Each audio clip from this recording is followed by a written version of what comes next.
Heart of the Wild West by Simon Cross.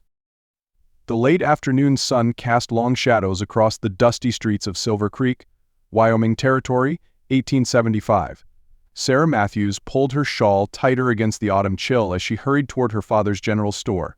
The click of her boots against the wooden sidewalk echoed in time with her racing heart, not from the brisk pace, but from the knowledge that he would be arriving on today's stage. James Cooper. The very name sent a flutter through her chest. She'd only met him once, 6 months ago, when he'd stopped in Silver Creek to resupply before heading north to his ranch. One brief encounter, and yet she couldn't shake the memory of those piercing green eyes and the gentle way he'd helped her gather the packages she'd dropped, despite clearly being in a hurry himself. The distant rumble of wagon wheels drew her attention to the edge of town. Right on schedule, the afternoon stage appeared around the bend, a cloud of dust in its wake. Sarah smoothed her skirts and tucked a wayward strand of honey-blonde hair behind her ear, trying to appear nonchalant as she paused near the stage depot. "Miss Matthews," Sheriff Miller tipped his hat as he passed, waiting for someone. Sarah felt heat rise to her cheeks. "Just running errands for Papa, Sheriff." The older man's knowing smile told her he wasn't fooled. The whole town had been buzzing since word arrived that James Cooper was returning, this time to stay. His uncle's passing had left him sole heir to the Cooper Ranch, one of the largest spreads in the territory. The stage rolled to a stop, and Sarah's breath caught as the door swung open. A tall figure emerged, and for a moment, she feared her memory had embellished him. But no, James Cooper was every bit as handsome as she remembered, perhaps more so. The past months had added a touch of bronze to his skin and a new confidence to his bearing, but his eyes were just as kind when they met hers. "Miss Matthews," he said, removing his hat. "I'd hoped I might find you here." "Mr. Cooper." Sarah managed a small curtsy, grateful her voice remained steady. "Welcome back to Silver Creek. James, please?" He stepped closer, and she caught the scent of leather and pine. "I've thought often of our brief meeting, and I wonder if I might call on you properly while I'm getting settled." Before Sarah could respond, a commotion erupted from the saloon across the street. 3 rough-looking men burst through the swinging doors, one brandishing a pistol. "Cooper," the armed man bellowed. "Thought you might show your face again." James moved instantly, placing himself between Sarah and the threat. "Get inside the depot," he murmured, but Sarah stood frozen. "These men worked for my uncle," he explained quickly. "They've been running the ranch their way since his death, and they won't take kindly to changes." "We ain't working for no city-bred fancy man," the gunman spat. "Either ride out now or we'll make sure you can't ride at all."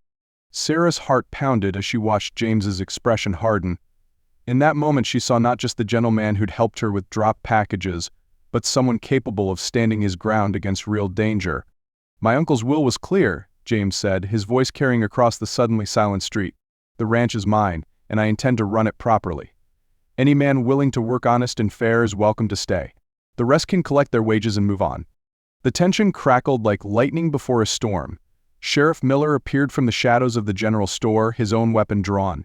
"I suggest you boys think carefully about your next move."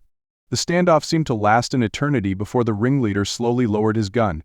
"This ain't over, Cooper," he growled, but the threat had lost its edge. The 3 men slunk away, leaving only the whispers of townsfolk and the settling dust. James turned to Sarah, concern etched across his features. "I'm sorry you had to witness that. Perhaps I should have waited to call on you until things settled down." Sarah surprised herself by reaching out to touch his arm. "I'm glad you didn't wait. Silver Creek could use more men willing to stand up for what's right." The weeks that followed proved challenging for James as he worked to restore order to the Cooper Ranch, but he never failed to ride into town every Sunday to escort Sarah to church. Their courtship blossomed despite the obstacles, each learning to appreciate the other's strength and determination. Sarah discovered that beneath James's capable exterior lay a man of profound gentleness, who could spend hours teaching local children to ride or helping elderly Mrs. Wilson repair her fence. James found himself constantly amazed by Sarah's quiet wisdom and unwavering support, the way she could soothe troubled waters with a few well-chosen words, or rally the townswomen to help when one of their own faced hardship. As autumn deepened into winter, James faced his greatest test. The former ranch hands, bitter and desperate, attempted to stampede his cattle during a snowstorm. The night was chaos of driving snow and thundering hooves, but James and his loyal workers managed to prevent disaster. When he finally rode into town the next morning, exhausted and frostbitten, Sarah was waiting with hot coffee and bandages at her father's store. "You could have been killed," she scolded softly as she tended to his cracked, frozen hands. "I had something worth fighting for," he replied, his eyes meeting hers with an intensity that made her breath catch. "Several things, actually." Sarah's father cleared his throat from the doorway. "Seems to me a man willing to risk everything to protect what's his is a man worth keeping around." He fixed James with a pointed look, assuming he's planning to make honest proposals about certain matters. James stood, wincing slightly. "Mr. Matthews, I wonder if I might have a word with you in private?" Sarah felt her heart soar as the two men disappeared into the back room. When they emerged a few minutes later, her father's eyes were suspiciously moist, and James wore a smile that could have melted all the snow in Wyoming. That Christmas Eve, with candles glowing in every window of the newly restored Cooper Ranch house, James knelt before Sarah in front of their families and friends. "I came west seeking my fortune," he said, holding out a simple gold ring. "But I found something far more precious instead. Sarah Matthews, would you do me the honor of becoming my wife?" Sarah's yes was barely a whisper, but it carried all the strength and certainty of a woman who knew her own heart. As James slipped the ring onto her finger, she realized that love, like the West itself, required both tenderness and courage, and she had found a partner who embodied both. The spring wedding was the talk of Silver Creek for years to come. Sarah wore her mother's lace veil, and James had somehow managed to coax early wildflowers to bloom in window boxes all along the church walls. But what people remembered most was the way the couple looked at each other as they spoke their vows, as if they were the only two people in the world, yet also part of something much larger than themselves. As they rode away from the church in James's freshly painted buggy, Sarah nestled against her husband's shoulder. "Are you happy?" she asked, though she already knew the answer. James kissed her temple softly. "Happy doesn't begin to describe it. You've made every dream I never knew I had come true."